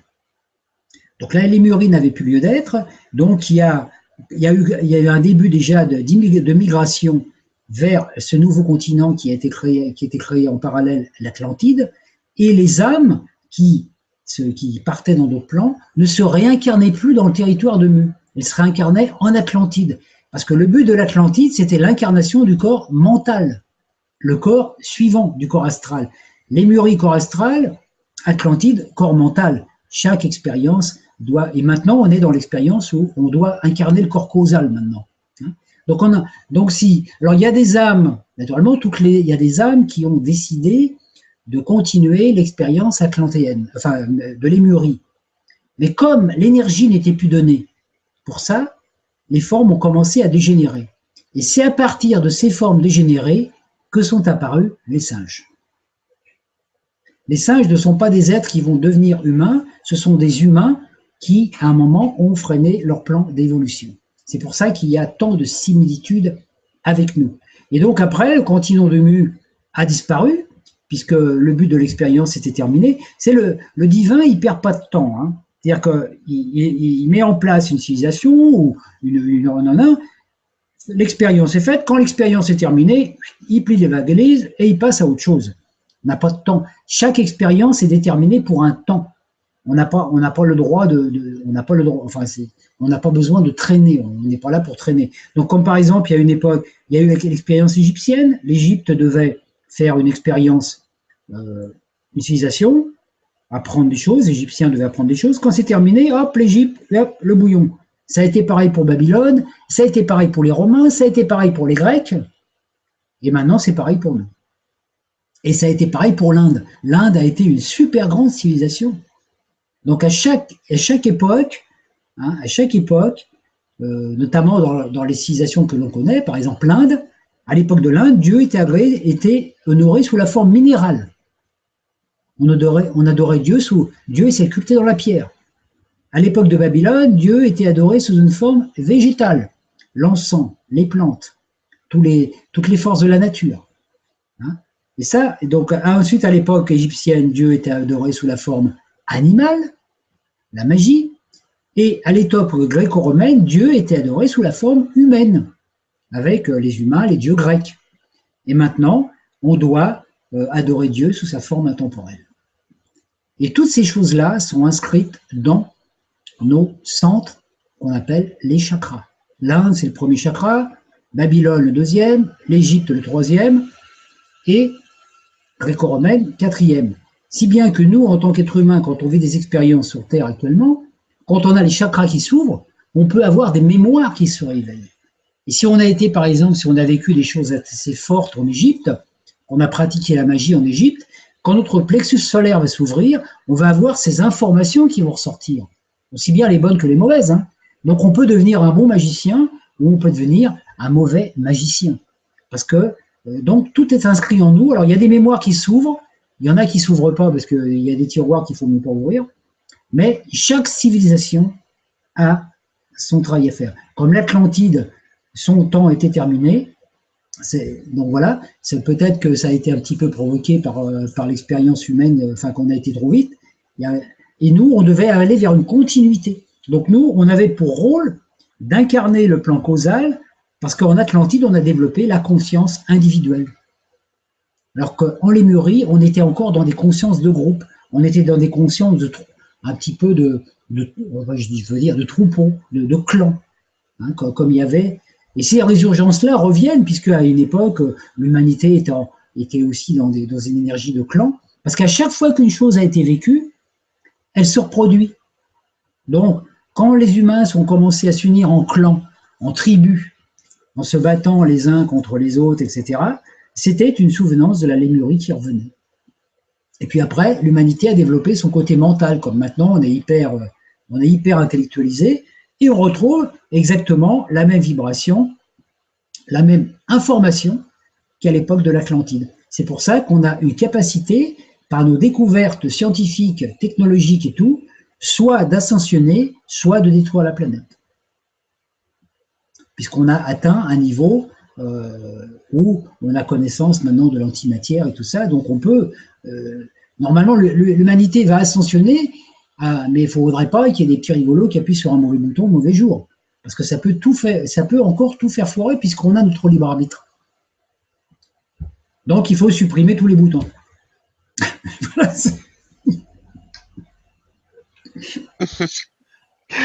merci. Et merci Lisiane pour la question. Alors, on a Nathalie qui nous dit « Christian, où est situé ce cristal en nous ?» Merci. Ce cristal, lequel cristal? Parce que j'ai parlé de 3 cristaux.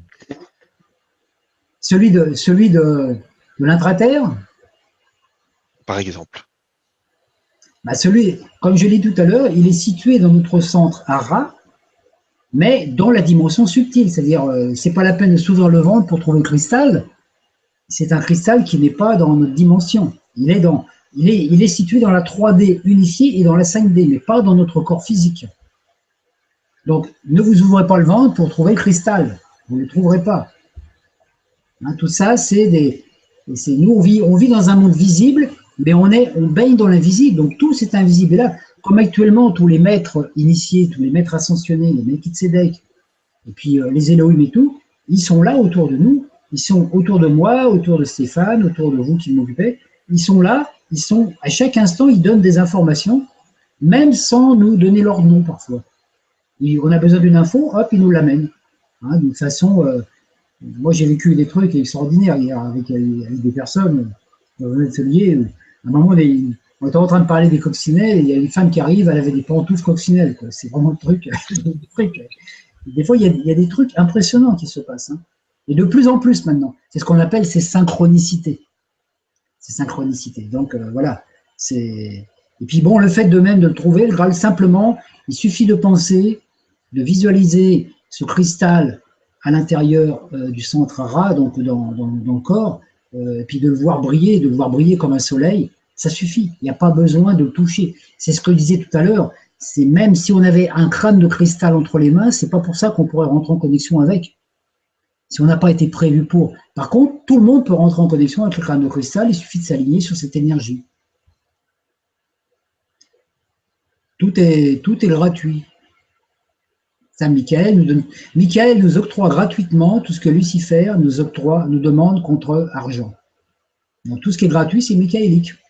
C'est pour ça qu'actuellement, il n'y a pas beaucoup de choses gratuites, parce que Michael, il a du mal avec... Il faut savoir que la technologie qu'on utilise actuellement fait partie de la technologie luciférienne. Mais en même temps, on passe des informations michaéliques avec. Rien n'est mauvais. Ça fait partie de notre expérience. Donc la technologie, on doit l'utiliser pour transmettre la lumière, mais on ne doit pas l'utiliser trop pour ne pas s'enfermer dedans, justement. Autrement, on va devenir des robots avec des GPS dans la tête, des trucs comme ils font actuellement. Voilà. Merci et merci beaucoup pour la question à Nathalie. Question suivante, une question de Nicole qui nous dit: est-ce que la réunification se fait toujours par la couronne de la tête ou peut-elle se faire par le centre hara? Merci. Elle peut se faire par le hara, par la tête ou par le cœur. L'idéal, naturellement, c'est qu'elle se fasse sur les trois plans.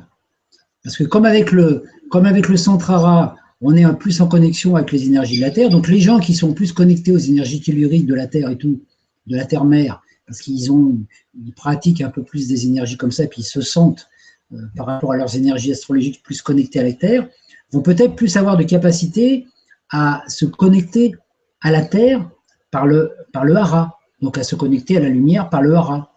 Hein. D'autres qui sont plus dans l'intellect ou qui sont plus dans les techniciens, ou peut-être même les gens un petit peu comme moi qui baignent dans les étoiles avec l'astrologie, on va plus se connecter avec la couronne de la tête. Mais l'idéal, les deux couronnes nourrissent la troisième couronne, c'est-à-dire celle du cœur. Et c'est la plus importante puisque c'est elle qui fait la synthèse entre le haut et le bas. Donc, parce que quand on n'a pas, par la couronne, on peut devenir clairvoyant, clairconscient. Hein. Par le chakra du centre hara, on peut devenir aussi voyant. Mais le problème, c'est qu'il y a des gens, on peut être voyant sans être clairvoyant. C'est-à-dire si on n'a pas nettoyé, si l'énergie n'est pas venue d'en haut, il n'est pas descendu pour nettoyer tous nos chakras, on va peut-être avoir de la voyance avec le centre hara, qui est le centre aussi en relation avec la Lune, mais on va avoir une voyance qui va nous connecter à l'astral. Donc c'est sûr qu'on va peut-être voir des entités, on va voir des fantômes, on peut faire de la divination, mais c'est de la voyance, ce n'est pas de la clairvoyance. C'est complètement différent. Alors que quand les trois couronnes sont connectées, on a la clairvoyance, et non seulement ça, c'est que petit à petit se mettent en place tous les autres perceptions extrasensorielles, la télékinésie, la téléportation, la capacité de bilocation aussi, ou la capacité d'être partout dans l'univers, de se déplacer avec notre véhicule Merkaba, simplement tout en restant assis ici. C'est-à-dire qu'on n'a pas besoin de bouger notre corps de place. Là où on est au centre de la Voie lactée, dans une autre dimension. D'abord, c'est facile on peut le sentir. Hein. Moi, je sais qu'en méditation, je le sens, parce que voilà, je suis là, moi, sur la Terre, et puis la Terre est dans le système solaire, le système solaire, il est dans la Voie lactée, donc la Voie lactée, je suis bien dedans. Je ne peux pas être autre part, puisque tout notre univers, il est à l'intérieur de la Voie lactée. Donc on est dedans. Simplement, dès que l'instant qu'on y met la pensée, on va créer cette intention et cette réalité. Donc en fait, tout se passe dans le virtuel, quelque part pour nous. Il suffit d'avoir une intention, hop, c'est fait. Mais on ne va pas aller dans la Voie lactée avec notre corps physique. D'abord, on ne supporterait pas la vibration parce qu'on serait désintégré avant d'arriver. Donc on peut voyager dans l'univers et les multidimensions sans bouger d'un iota, sans bouger de place. Exactement comme on fait déjà un petit peu avec les vibra-conférences. Voilà, Stéphane est à un endroit, bon, toutes les personnes sont à différents endroits, moi je suis là en Bretagne, et on communique quand même. Alors un jour, peut-être qu'on fera des vibra-conférences sans Internet, parce que le but, c'est qu'on communique avec, moi, ce que j'appelle la télépathie vibrale. La télépathie vibrale, c'est une capacité de s'envoyer des informations à distance claires, rapidement, un peu comme des SMS, mais sans aucun outil technologique. Le top, bon, on s'entraîne. On va y arriver. Merci. Donc, question suivante, une question de Christophe, qui nous dit comment intégrer pleinement la part de sexe opposé en nous, car dans mes relations avec les filles, il y a toujours suis-moi, je te fuis, suis-moi, je te suis. Merci. Oui, ben ça, c'est la grosse, comment je vais dire, la grosse difficulté, c'est que comme la femme fonctionne plus par l'émotionnel et l'homme va fonctionner plus par l'intellect. L'homme, il est électrique masculin et la femme est magnétique féminine. Donc, une information et les deux, ça fait donc électromagnétique. Et naturellement, quand on rencontre une femme avec laquelle on a des problématiques, elle nous révèle toujours, et j'en sais quelque chose, elle nous révèle toujours des choses à faire ou à ne pas faire, mais en même temps, comment je veux dire, on peut par exemple tomber sur une femme dominatrice qui va nous empoisonner la vie. Alors, naturellement, on peut avoir tendance, dans un premier temps, si on réagit, à la rejeter ou à prendre sa valise et à partir, ou alors on peut simplement apprendre à s'affirmer pacifiquement, c'est-à-dire sans violence face à elle.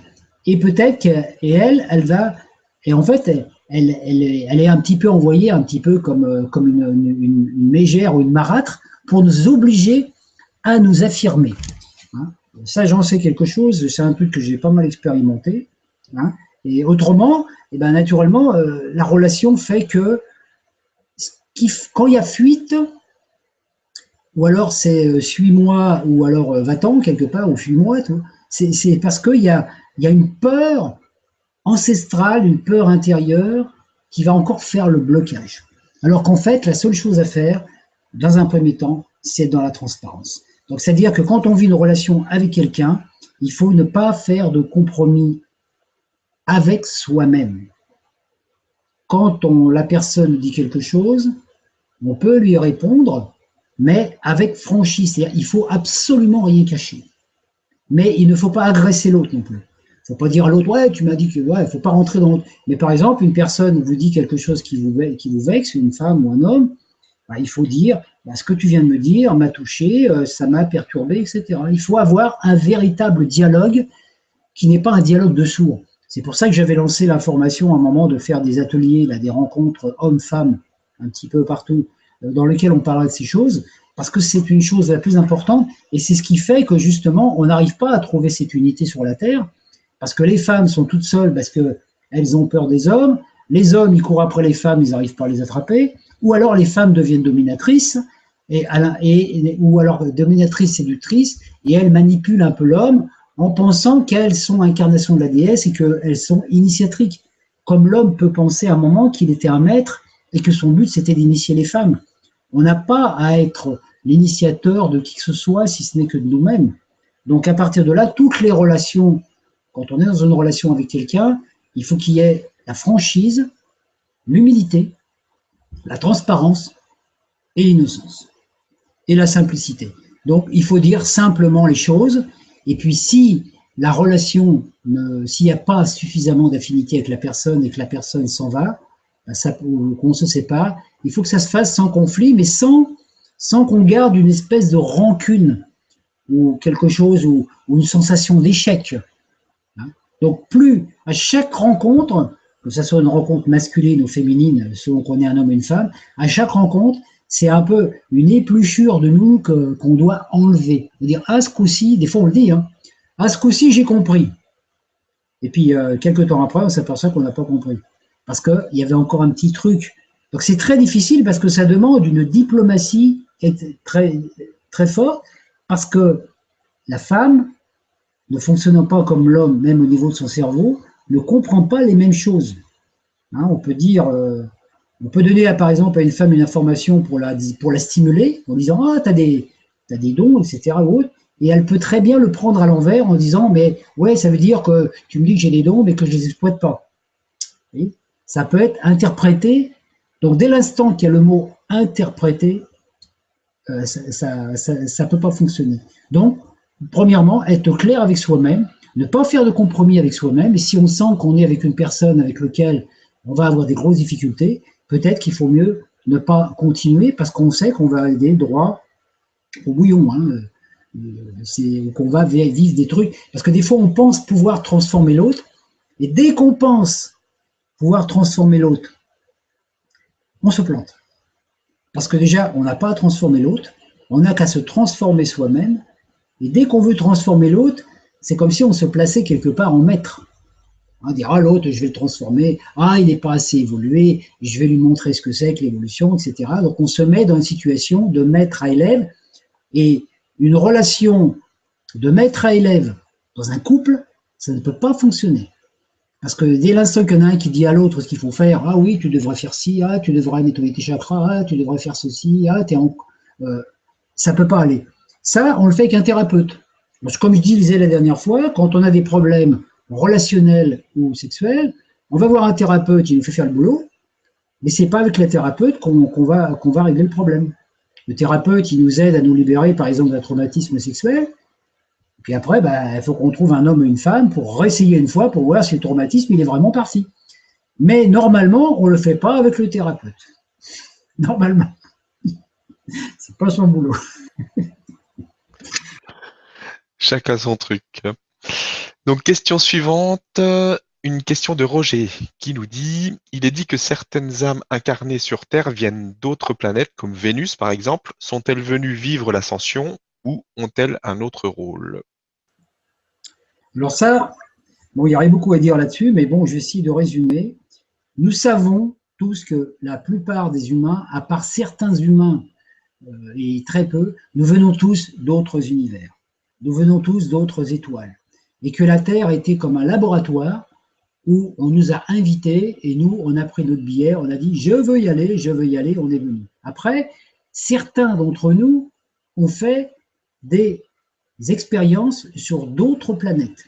Il y en a qui ont été sur Vénus, il y en a qui sont venus directement sur la Terre, il y en a qui sont passés par le Soleil, il y en a qui sont venus sur Vénus pour faire une expérience, d'autres sur Jupiter, et qui après sont venus sur la Terre. Mais penser qu'on est un être venu de Vénus, hein, alors qu'on sait qu'on est multidimensionnel, c'est à la fois vrai et faux, parce que vrai dans le sens où c'est vrai qu'on est passé par Vénus et qu'on est venu sur la Terre après, hein, mais que avant Vénus, on était déjà un être des étoiles. Donc ça serait s'arrêter à une identité. Dire, moi je viens de Vénus, c'est-à-dire je viens de Vénus, ça veut dire je ne suis pas multidimensionnel, je viens d'une autre planète. Donc actuellement, il y a des gens, des fois, j'entends, des fois je vois sur Internet, il y a des gens qui disent, moi je viens de Vénus, je n'ai pas d'incarnation terrestre, c'est la première fois que je viens pour vous enseigner les enseignements de Vénus. Théoriquement, dans la pratique telle que moi je la connais, je ne dis pas que je détiens la vérité, pour moi c'est impossible. C'est impossible, pourquoi? Parce qu'il y a des époques, il y a des Vénusiens qui sont venus sur Terre, c'est vrai, mais c'était des êtres extrêmement évolués à l'époque de l'Égypte, qui sont venus comme enseignants. Et il y a certains Vénusiens qui vivent dans l'intra-terre actuellement, dans les autres dimensions. Mais un Vénusien qui viendrait s'incarner dans un corps de troisième dimension falsifié, comme le nôtre, pour pouvoir enseigner aux humains, ça ne peut pas coller. Pourquoi?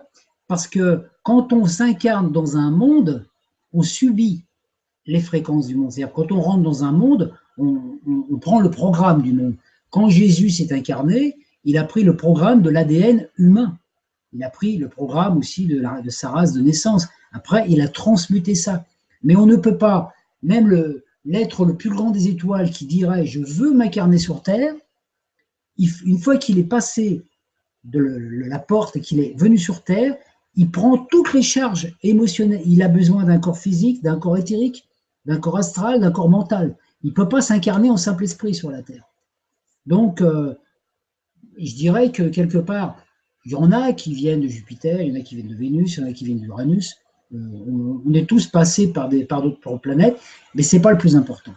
Le plus important, c'est de voir maintenant sur la Terre où on en est. Donc, parce que si on venait apporter un enseignement vénusien sur la Terre pour expliquer comment vivent les Vénusiens, c'est sûr que c'est beau, c'est magnifique, mais on est dans un contexte complètement différent. Nous, on est encore dans le chaudron, on a encore les pieds sur la terre, dans la boue, dans les conflits humains. Donc après, quand on entend un message comme ça, on se dit ok, on vit dans l'unité, dans l'amour, mais en fin de compte, quand on regarde ce qui se passe autour de nous, on se pose des questions. Donc, on ne peut pas dire vraiment je suis un Vénusien qui vient de Vénus et qui vient pour vous apporter une information. Par contre, effectivement, il peut y avoir des mémoires vénusiennes à l'intérieur d'un être, ou des mémoires martiennes, ou des mémoires d'une autre planète, hein, comme il y a des mémoires d'étoiles. Mais le tout, c'est de ne pas s'appuyer sur ça, parce qu'avant toute chose, nous sommes, ici et maintenant, dans l'expérience actuelle, nous sommes des terriens. Nous sommes des terriens, nous sommes une humanité terrestre. Et c'est sur la Terre, et dans la Terre, et avec la Terre, que notre mission est d'ascensionner vers autre chose. À partir de là, bon, il y a des connexions avec Vénus et tous ces êtres, ces êtres-là, mais un Vénusien qui viendrait s'incarner sur la Terre et prendre un corps humain de 3D actuellement pour dire « ouais, je vais les aider », c'est un kamikaze. Hein. C'est un kamikaze, parce que franchement, je dirais, comme, vous voyez, c'est trop compliqué, quoi, parce que entre la théorie et la pratique, c'est pas possible, quoi. C'est comme si moi, j'étais un mouton et puis je dis tiens, je vais vivre avec les lions et puis je vais leur apprendre ce que c'est que de manger de l'herbe, quoi. Ben, je me ferai bouffer tout de suite. C'est impossible. Donc voilà, moi je dis, hein, c'est ma version, d'accord. Je dis pas que j'ai raison. Hein, je dis pas que j'ai la vérité. J'ai jamais dit que j'avais la vérité. J'ai la mienne. Mais voilà ce que je peux dire par rapport à cette question. J'espère que ça répond à Christophe, c'est ça? Non, je ne sais plus. Mais non. Merci et merci pour la question. Donc on a une autre question. Les végétaux et les animaux sont-ils eux aussi à la recherche du Graal représenté par des crânes de cristal humanoïdes? Merci. Les végétaux, les minéraux et les animaux vivent dans le Graal. Ils vivent déjà dans le Graal puisqu'ils sont dans l'énergie d'amour. Mais la différence avec l'être humain, c'est que les minéraux, les végétaux, les animaux n'ont pas conscience d'exister. Ils sont intégrés dans l'énergie d'amour. Hein, c'est pour ça qu'il y a des choses magnifiques aussi dans ces règles-là. Mais ils ne sont pas conscients. Nous, en tant qu'être humain, on a un corps mental qui nous donne la capacité d'individualité. C'est-à-dire, moi, je suis conscient que je fais partie de l'univers, que je suis poussé par cette énergie d'amour, mais je suis conscient aussi que j'ai des multidimensions, mais je suis aussi conscient que je suis ici, Christian Duval, sur la Terre, dans un corps physique, au XXe siècle. Donc j'ai conscience d'exister. Et c'est justement toute la différence, c'est que l'incarnation du corps mental qui nous donne la capacité d'être conscient d'exister, nous octroie aussi le libre arbitre, c'est-à-dire la capacité aussi de nous identifier totalement à notre corporalité humaine, c'est-à-dire à notre identité physique humaine. Donc à partir de là, il y a des gens qui disent oui, moi je suis un tel, le petit moi, je suis un tel, ou il y a des fois je suis médecin, je suis ceci, je suis astrologue. Ça, c'est une identification.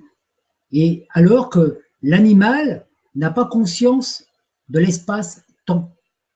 Un animal, un animal sauvage, par exemple, quand il va sentir le danger, s'il y a un chasseur dans le coin, quand son aura va entrer en contact avec celle du chasseur, il sait qu'il faut qu'il décanille parce qu'il va se faire tuer.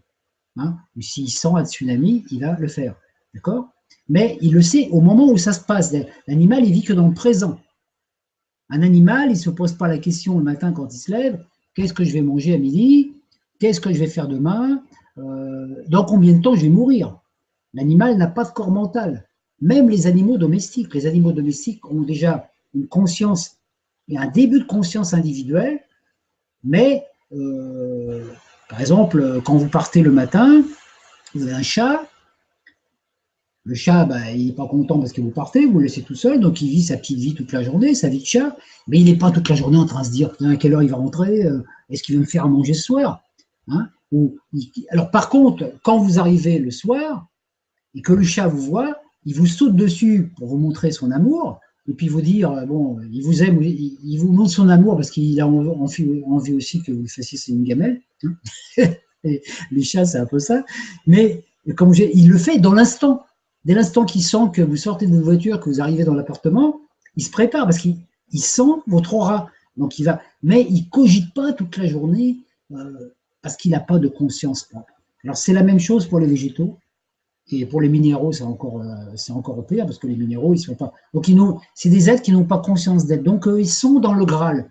Comme nous, on est dans le Graal, mais comme on ne reconnaît pas cette unité avec tout, c'est-à-dire les végétaux, les animaux, les minéraux sont nous sous une autre forme, tant qu'on n'a pas reconnu ça, on est dans cette dualité qui fait que on se sent différent des animaux et que, en fait, comme on ne reconnaît pas qu'on est dans cette énergie d'amour universelle, on s'écarte du Graal nous-mêmes. On est dans la division. Et la plus grosse difficulté sur la Terre, la plus grosse difficulté au niveau de l'illusion de la matrice, c'est d'avoir l'impression ou l'illusion que nous sommes séparés les uns des autres. Or, nous ne sommes pas séparés les uns des autres. Et même au niveau physique, on s'en rend compte. Parce qu'il suffit qu'une personne, il suffit que demain je déménage, moi, et puis que j'aille m'installer dans une autre ville, automatiquement, il y a une personne qui va venir s'installer ici, qui va partir de chez elle, qui va bouger. Dès qu'un être humain bouge, tous les êtres humains bougent. Donc, ça nous montre bien qu'on est vraiment dans cette unité, mais on l'a oublié.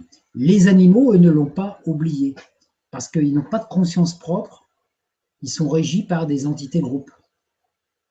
J'espère que ça répond à la question. Merci, oui, ça répond à la question. Et il est déjà 9h30. On arrive à la fin de l'émission, ça passe très très vite. Donc je remercie toutes les personnes qui ont participé à l'émission, qui l'ont suivi, qui ont posé des questions avec le nouveau système, qui est pas forcément génial. Mais bon, je pense que Google remettra l'ancien système, on verra comment ça fonctionne, mais on va s'adapter tout simplement à ce qu'il nous propose pour l'instant.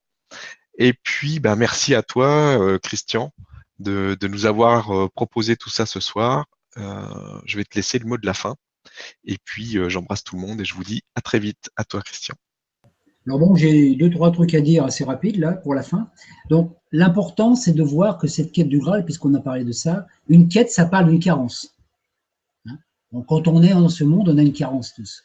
Et cette carence qu'on a, c'est une carence d'amour.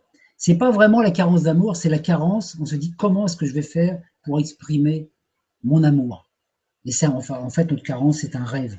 Hein. On rêve tous de trouver une forme d'expression adéquate à cet amour, parce qu'on a envie de partager cet amour qu'on ressent avec les autres. Et j'invite tous les êtres humains qui m'écoutent de ne pas condamner, de ne condamner personne. Moi, je sais que, par exemple, j'en ai parlé une fois, mes parents, ils ont fait ce qu'ils ont pu. Ils n'ont pas toujours fait ce que j'ai voulu, parce que j'aurais voulu naturellement plus d'eux, puisque on veut toujours plus des parents, mais j'aurais désiré qu'ils m'en donnent plus. Mais moi, je les ai reconnus, je les ai aimés, je les remercie du fond du cœur, car en étudiant leur parcours, je me suis rendu compte que s'ils avaient vécu, si j'avais vécu ce qu'ils ont vécu, à leur place, je n'aurais pas fait mieux qu'eux. Donc, et ça fait partie aussi, ça, de cet amour universel. Et j'invite aussi les enfants actuellement qui sont sur la Terre, qui ont des parents, moi aussi je suis père, à ne pas non plus condamner leurs aînés, leurs parents, en disant oui, vous avez fait ci, vous avez fait ça. Non, c'est comprendre que tous les êtres humains sont des êtres d'amour. Et des fois, on fait ce qu'on peut, des fois on aimerait faire plus, mais donc, ça fait partie de ces tons de compassion qu'il faut. Donc il faut pratiquer la tolérance, la compréhension, ne pas juger à l'emporte-pièce, parce que ça fait partie du Graal, parce que nous sommes tous les enfants du Graal. Et en fait, à chaque fois qu'on a un rêve, et que ce rêve se réalise, que ce projet se réalise, c'est que le Graal s'approche de nous. Et vous savez, le Graal, c'est quelque chose d'extraordinaire, parce que ça nous permet Par exemple, on a vécu on peut avoir vécu, par exemple, une relation affective catastrophique qui nous a laissé des blessures. Hein, donc on est blessé. Et puis d'un seul coup, bon, naturellement, on passe un certain temps à digérer, à cicatriser. Et puis d'un seul coup, on retrouve une personne dont on va tomber amoureux, par exemple. Là, on oublie la blessure. Et cette personne qui nous tombe amoureux, dont on tombe amoureux, c'est comme si c'était le Graal qui venait vers nous. Et il nous invite à retourner dans le temps. Il nous dit, bon voilà, il y a 10 ans en arrière, tu as rencontré une personne, tu as souffert. Ben là, il nous fait retourner en arrière 10 ans. On oublie la relation mauvaise qu'on a vécue, enfin difficile, et on va entamer une autre relation. C'est pour ça qu'à chaque fois qu'on tombe amoureux de quelque chose, d'un projet, d'un être humain, on a l'impression de rajeunir. Et le Graal, il nous maintient jeunes. Donc il faut voir que à chaque fois, quand on est, donc aucun chagrin, aucune peine ne peut résister à cette énergie d'amour. Hein. Par contre, quand on s'enferme dans la douleur du passé, on va juger, on va critiquer, on va condamner, on se coupe, et naturellement, on ne peut pas vivre un nouvel amour. Donc, il faut bien se rappeler, et je terminerai aussi là-dessus, c'est que le Graal, c'est une énergie qui guérit, et c'est une énergie d'amour, c'est l'énergie de l'éros qui est en nous. Alors, je voulais aussi rajouter juste un petit truc pour terminer, pas trop long, c'est que s'il y a des gens qui sont intéressés par tout ce qui concerne l'alchimie, les clés de résonance intérieure, le Graal et toutes ces choses, parce que là, dans une conférence, je ne peux pas dire grand-chose, le 15 octobre, le week-end du 15-16 octobre, à Paris, je vais donner un stage et une conférence sur ce sujet, donc un stage qui dure 2 jours. Donc, sur ma page Facebook, vous aurez toutes les informations qui vont être diffusées dans quelques jours. Voilà, donc si vous voulez participer vraiment à un travail personnel, individuel par rapport à ça, je vous invite à venir à ce stage. Et puis, comme ça me donnera aussi l'occasion de vous voir physiquement. Et puis, voilà. Donc, c'est une invitation. Puis, en tout cas, en attendant, pensez, le Graal est déjà là. Donc maintenant, il ne reste plus qu'à boire à cette coupe merveilleuse, puisque nous vivons, nous entrons, nous sommes déjà dans l'ère du Verseau. Et l'ère du Verseau représente un verseur d'eau, quelqu'un qui vous verse à boire. Donc vous n'avez plus qu'à tendre vos coupes. Tendez les coupes et tout se remplira. Que l'amour vous accompagne sur votre chemin. Et puis, à toi, Stéphane, aussi, merci de m'avoir donné l'occasion de faire cette Vibra conférence. Ça m'a fait grand plaisir. Merci à tous et à très vite.